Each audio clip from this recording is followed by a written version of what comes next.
September 2005. July అంటే July, August, September. మేము రాజీనామా చేసిన 3 నెలల తర్వాత పోతిరెడ్డిపాడు జీవో వచ్చింది. నేను ఏమన్నారు రేవంత్ రెడ్డి గారు, పోతిరెడ్డిపాడు పొక్కగొట్టేటప్పుడు హరీష్ రావు, నాయన్ నరసింహారెడ్డి మంత్రులుగా ఉన్నారు అన్నాడు. నేను పాపం ఆయనకు ఆ స్క్రిప్ట్ రైటర్లు, డైలాగ్ రైటర్లు సరిగా లేనట్టున్నారు. కొంచెం బ్యాక్ ఆఫీస్ సరి చేసుకోవాలి ఆయన. ఏమవుతుంది ఇప్పుడు? ఆయన విలువ తగ్గుద్దా, నా విలువ తగ్గుద్దా? ప్రజలు ఏమనుకోవాలి రేపు?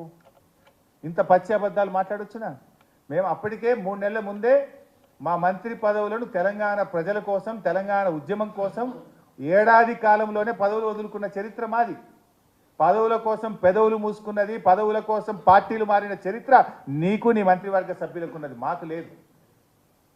నువ్వు మమ్మల్ని మాట్లాడినప్పుడు డెఫినెట్గా మేము సమాధానం చెప్పాలి కదా. ఇప్పుడు ఎవడు పెదవులు మూసుకున్నాడు? పదవుల కోసం అమ్ముడు పోయినోడేవాడు? పదవుల కోసం పార్టీలు మారినోడేవాడు? పదవుల కోసం త్యాగాలు, ప్రజల కోసం త్యాగాలు చేసినోడేవాడు? అర్థమవుతలేదా ప్రజలకు? అంతేకాదు, ఇది అసెంబ్లీ, ఆంధ్రప్రదేశ్ లెజిస్లేటివ్ అసెంబ్లీ సోమవారం అక్టోబర్ 3, 2005. ఆయన నిన్న మాట్లాడతాడు, ఓ మా పీజేఆర్ గారు కొట్లాడారు.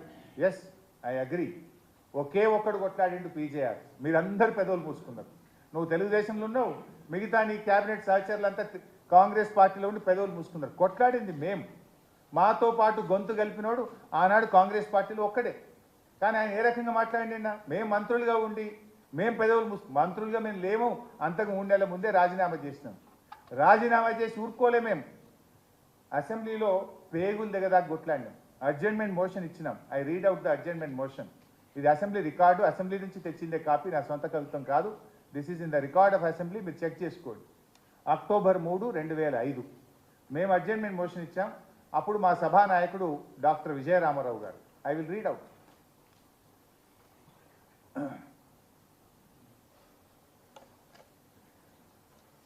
ఏ అడ్జర్న్మెంట్ మోషన్స్ డిస్కషన్లోకి రావో వాటి విషయమై మీరు వేరే నిబంధనల ప్రకారం వస్తే వాటిని పరిశీలించడం జరుగుతుంది అని స్పీకర్ గారు అనౌన్స్ చేసి, డాక్టర్ జి విజయరామారావు అంటే మా ఫ్లోర్ లీడర్ ఆయన, augmentation of Pothireddypadu water, it is disastrous, it is a dangerous move.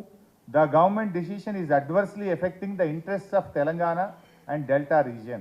Ultimately, the entire Krishna water will be diverted to only Rayalaseema area. In future, there will not be any amount of water available to either Telangana or Delta area. This is a highly dangerous move and it is affecting the interests of Telangana people. అని ఆ రోజు మేము అసెంబ్లీలో adjournment motion ఇచ్చి అసెంబ్లీని స్తంభింపజేసినాం.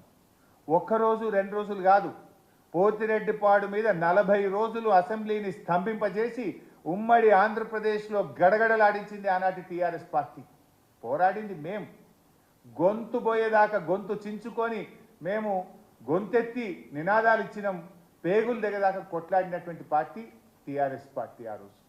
కానీ పదవుల కోసం పెదవులు మూసుకున్నది, పార్టీలు మారిన చరిత్ర నీకు, నీ మంత్రివర్గ సహచరులకు ఉంది. కానీ నీ పరిస్థితి ఎట్లుందంటే చోరు ఉల్టా కోత్వాల్కు డాంటే అన్నట్టు, దొంగతనం చేసిన దొంగనే దొంగ అని గట్టి గచ్చినట్టు నీ తీరు గట్టి ఉన్నది నీది. ఎవరు ఇప్పుడు అర్థమవుతలేదు. ఇంతకంటే సాక్ష్యాధారం ఏం కావాలి? జీవో ఎప్పుడు వచ్చింది, మేము రాజీనామాలు ఎప్పుడు చేసినాము, అసెంబ్లీలో కొట్లాడింది ఎవరు, ఇంతకంటే సాక్ష్యాధారాలు ఏం చూపించాలి? అంటే నువ్వు ఈ రకంగా ఇలా ఒక తప్పుదో పట్టించే విధంగా అర్ధ సత్యాలను, అబద్ధాలను ఒక ముఖ్యమంత్రి అయి ఉండి సచివాలయం నుంచి మాట్లాడటం తగునా అని చెప్పి నేను అడుగుతా ఉన్నా. ఇక 3వ విషయం, సాక్షి దినపత్రిక. అంటే అందరికీ న్యాయం చేస్తా అని చెప్పిన కదా భాష. సాక్షి, ఐ విల్ రీడ్ అవుట్.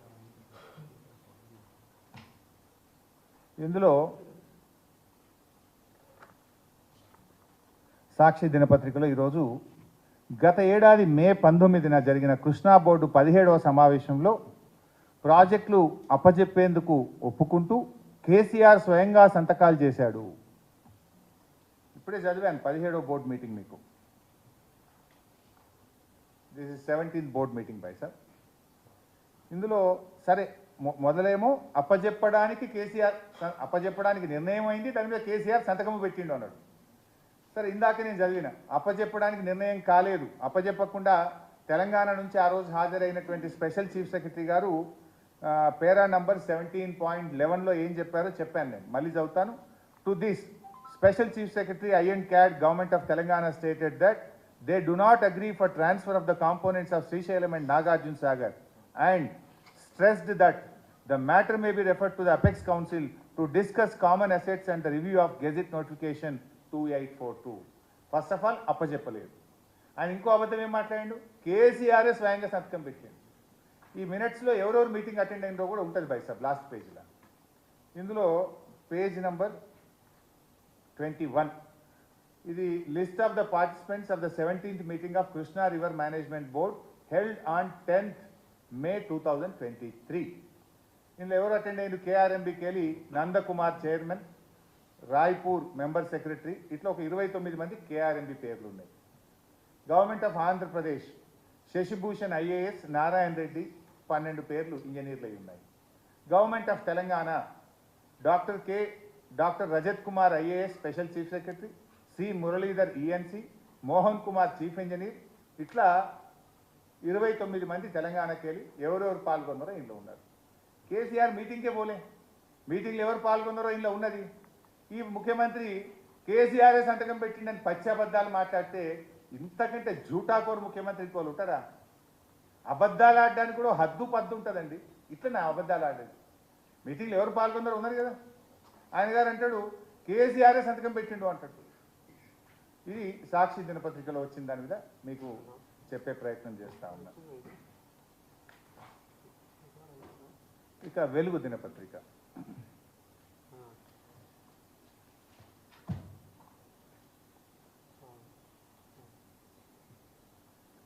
ఇందులో విభజన చట్టంలో తెలంగాణ ప్రాజెక్టులను కేంద్రానికి అప్పగించాలని ప్రతిపాదిస్తే నాడు ఎంపీగా ఉన్న కేసీఆర్, కేశవరావు గారు అడ్డుకోవాల్సింది పోయి చట్టాన్ని ఆమోదించేలా ఓటేశారు. 2 పాయింట్లు ఉన్నాయి ఇలా చెప్తా. అసలు విభజన బిల్లు రూపొందించింది ఎవరు బైసాబ్? ఆనాడు అధికారంలో ఉన్న కాంగ్రెస్ పార్టీ.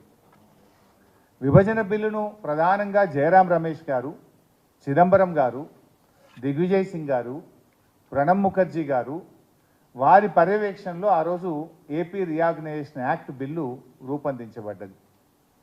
అఫ్కోర్స్ ఇది రేవంత్ రెడ్డి గారికి తెలిసే అవకాశం లేదు. ఎందుకంటే ఆయన అప్పుడు తెలంగాణ ఉద్యమంలో లేడు, అంతకంటే కాంగ్రెస్ పార్టీలో లేడు. ఆయన అప్పుడు తెలంగాణ రాష్ట్ర ఏర్పాటును వ్యతిరేకిస్తూ 2 కళ్ళ సిద్ధాంతంతో చంద్రబాబు నాయుడు గారు ఢిల్లీలో ఆమరణ నిరాహార దీక్ష చేస్తే ఆమరణ నిరాహార దీక్ష శిబిరంలో ఉన్నాడు రేవంత్ రెడ్డి గారు. అందువల్ల ఆయనకు ఈ బిల్లు ఎవరు తయారు చేసిండ్రు, ఈ బిల్లును ఎవరు ప్రవేశపెట్టిండ్రు అనేది ఆయనకు తెలిసే అవకాశం లేదు. కానీ కనీసం మాట్లాడేటప్పుడు తెలుసుకోవాలి కదా బైసాబ్. ఇప్పుడు ఆ బిల్లు ఏంటిది? AP reorganisation act Telangana